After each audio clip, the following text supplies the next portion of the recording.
The Galactic Council chamber fell silent as Ambassador Jerkral of the Vexian Imperium slammed 3 of his appendages against the podium. His translator crackled with indignation. The humans have gone too far this time. Council members from 47 species shifted in their various seating accommodations. This was the 3rd emergency session this cycle, and always it was about the humans.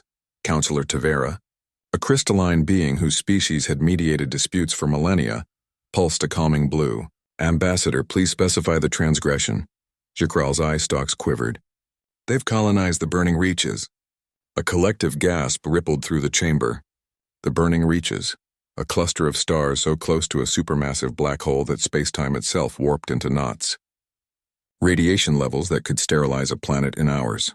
Gravitational shears that crush starships like insects. Impossible, stated Councillor Marek, his serpentine form coiling tighter. Our best scientists calculated that any vessel approaching within 3 light years would be atomized.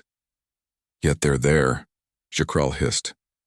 Mining, building. They've established 7 stations in the accretion disk itself. The chamber erupted in chaos. Species that communicated through bioluminescence flashed in alarm. Others released pheromones of disbelief. The Voidborn representative, existing partially in another dimension, momentarily flickered out of phase entirely. Tavera amplified her presence, demanding order. How is this possible? The chamber's holographic display activated, showing grainy footage from a Vexian scout drone. There, impossibly close to the event horizon, human structures clung to asteroids that should have been torn apart by tidal forces. Tiny figures in exosuits danced through radiation that would kill any known organic life within seconds. A human voice crackled over the recording. Station 7, this is Mining Rig Delta 4. We've hit another seam of compressed matter. Gonna make quota early this month. Jerkral pointed accusingly at the display. They're cheerful about it. They're in hell itself and they're making jokes. Councillor Marek studied the footage with growing unease. What are they mining? That's the worst part, Jerkral said, his voice dropping. They're harvesting matter that's been compressed by the black hole's gravity to near infinite density. Material that exists in a state our physics barely describe. They're using it to build something. Something? Tavera prompted. They won't say. The human ambassador claims it's a surprise for the Council's Millennium celebration. The crystalline councillor pulsed an anxious yellow. We must discuss this with the human representative. Where is Ambassador Chen? She said she'd be late, replied a small furry delegate from the Quillix Commonwealth. Something about family emergency. The chamber doors irised open. Ambassador Sarah Chen strode in, her formal suit slightly disheveled, carrying what appeared to be a child's backpack. My apologies, Council, she said, smiling apologetically. My daughter's school called. Apparently bringing a fusion reactor for show and tell violates safety protocols. She shook her head. Kids these days, right? The Council stared. Several species didn't have a word for the expression on their faces. Jerkral found his voice first. Your child built a fusion reactor? Oh, not a real one, Chen laughed. It's just a miniature model. Only produces enough energy to power a small city block. Her teacher was very understanding once we explained that it has 17 redundant safety systems. The ambassador seemed to notice the tension in the room for the first time. Is something wrong? Tavera's glow turned sharp and interrogative. Ambassador Chen, your species has colonized the burning reaches. Oh, that. Chen brightened. Yes, Project Prometheus is ahead of schedule. The reaches are an incredible resource. Do you know how much computronium you can create from matter that's been dancing around a black hole for a few million years? The quantum properties alone, it should be impossible, Marek interrupted. The radiation, the gravity, the fundamental physics, Chen waved a hand dismissively.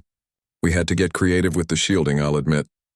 Turns out if you layer exotic matter in a fractal pattern and spin it at relativistic speeds, you can create a bubble of normal spacetime.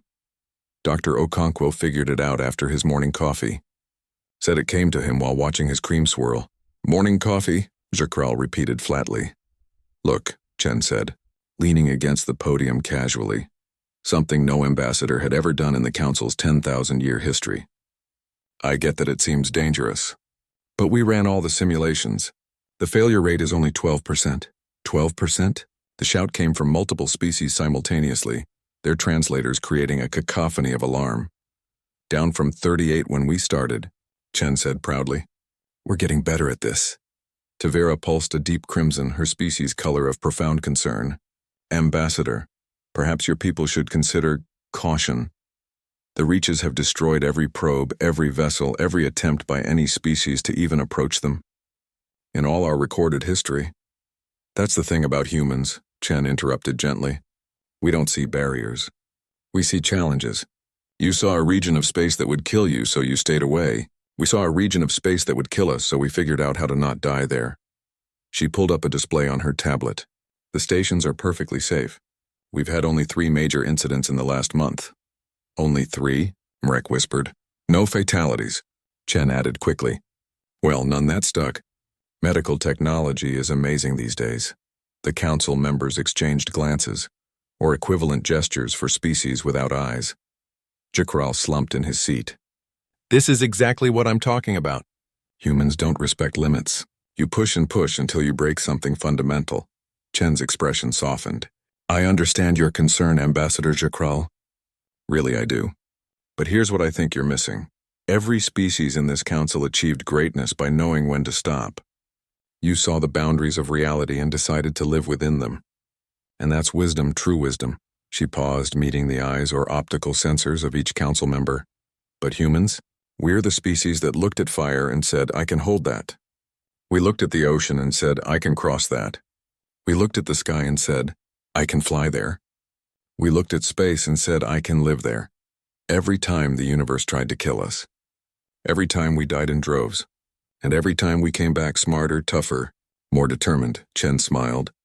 And there was something in that smile that made even the most ancient beings in the chamber feel young and uncertain. The burning reaches aren't our limit, Council. They're just our latest classroom. And yes, we've gone too far, we always do. That's not a bug in human nature. It's the feature that got us here. The chamber remained silent for a long moment. Finally, Tavera pulsed a resigned green. What are you building out there, Ambassador? Chen's smile widened. Like I said, it's a surprise for the Millennium celebration. But I can tell you this much. We're going to show the Council that even the most impossible places in the universe can become home. If you're stubborn enough, Jakral made a sound that his translator rendered as a deep sigh.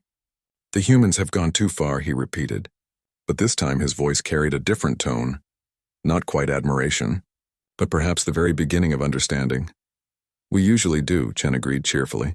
You'll get used to it. As the Council adjourned, species that had witnessed the rise and fall of civilizations, that had seen stars born and die, found themselves contemplating an uncomfortable truth. Perhaps humanity's greatest danger wasn't that they would destroy themselves in their reckless ambition. Perhaps it was that they'd succeed. And what then would too far even mean?